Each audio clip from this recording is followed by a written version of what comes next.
Bro Tim tadi bilang, sebenarnya kayak gold itu aset yang mana ketika dunia nggak baik-baik saja, dia biasanya naik harganya. Ya.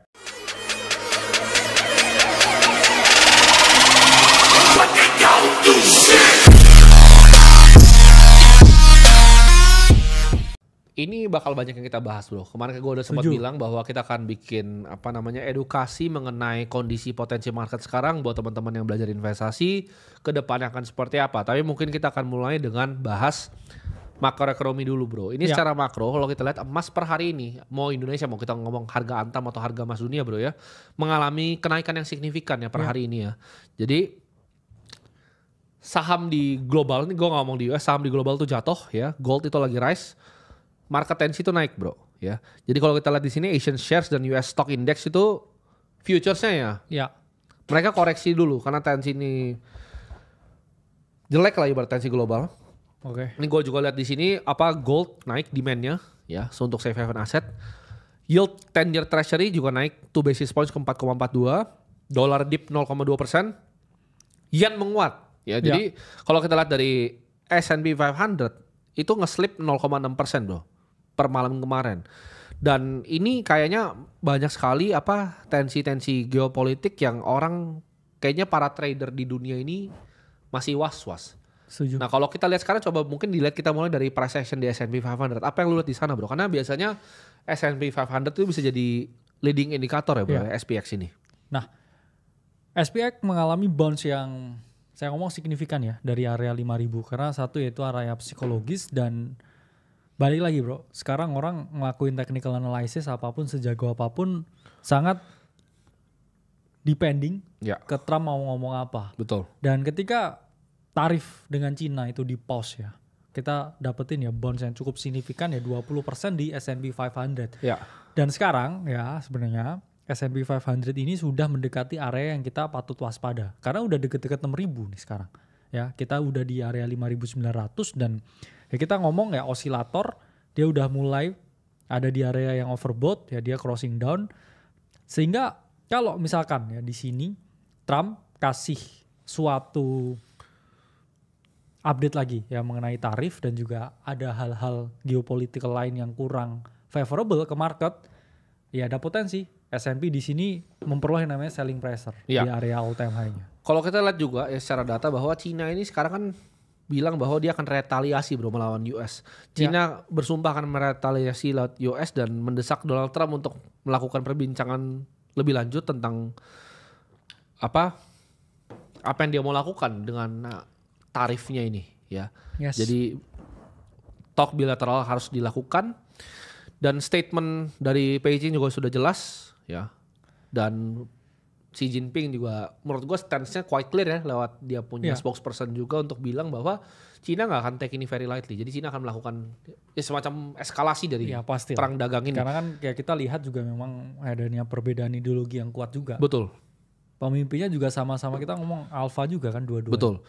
Jadi kayaknya ini bertubrukan karena Donald Trump yang gak mau ngalah tapi Xi Jinping juga gak mau ngalah. Dan kita bisa ngeliat juga shock interest ini terjadi ketika pasar obligasi ini mengalami penurunan yang dalam. Jadi ada 3 nih kondisi yang teman-teman bisa lihat secara global. 1 itu emas itu naiknya signifikan, bro. 2 itu pasar saham global mengalami penurunan, obligasi mengalami penurunan, bro.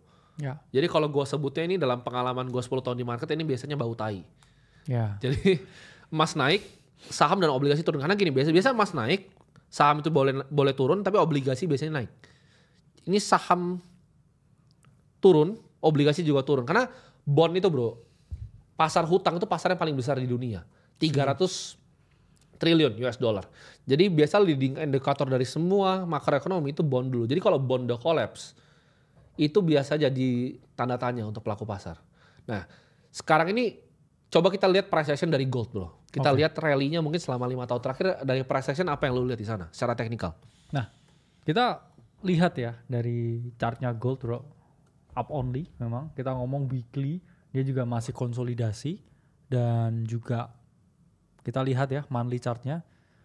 Ya, gold melakukan parabolic run dan cukup signifikan ya kalau kita ngomong lah dari 2024 ya ini dia rally 77% ya untuk suatu komoditas yang mana usianya udah segitu lamanya, gold rally-nya ini luar biasa tinggi dan sekarang ya ini dia masih belum ada ya tanda-tanda penurunan, meskipun ya kita ngomong osilator dia nggak ready, tapi kalau kita kecilin time frame-nya ya dia tetap kuat ya. Iya. Price action-nya kuat.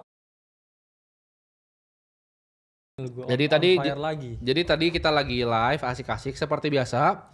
Provider kita City Persada itu matiin internet kita entah kenapa, langsung telepon orangnya karena sekarang mereka udah ada kontak khusus. Jadi routernya tadi langsung dipanggil orangnya, ya kan, telepon baru nyala.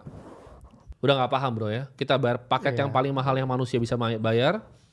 Kita set semua routernya. Lambat gak apa-apa, ada limit juga. Lambat gak apa-apa kita, tapi jangan sampai mati gitu. Kurang ajar itu. Kalau mati itu kurang ajar. Ya. Benar-benar kurang ajar dan gua rasa busuk ya. Kalau lu monopoli daerah tapi lu kasih kualitas yang kayak sampah tuh busuk. Ya, kita lanjut aja.